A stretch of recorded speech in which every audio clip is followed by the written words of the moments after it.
আজকে শুক্রবার, দুরূদের দিন। এই দিন যদি কেউ একবার দুরূদ শরীফ পাঠ করে, তার জন্য 10টি নেকি লেখা হয়।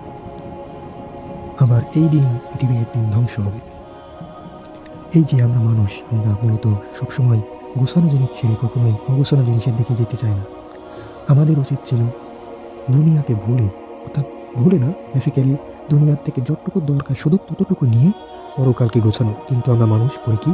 আমরা হচ্ছে পরকালকে ছেড়ে দুনিয়াকে গোছাই। এজন্য আমরা মৃত্যুকে দেখে এত ভয় পাই। মানুষ মূলত অগোছানো জিনিসের দিকে যেতে চায় না। মানুষ সর্বদা গোছানো জিনিসের দিকেই থাকতে চায়।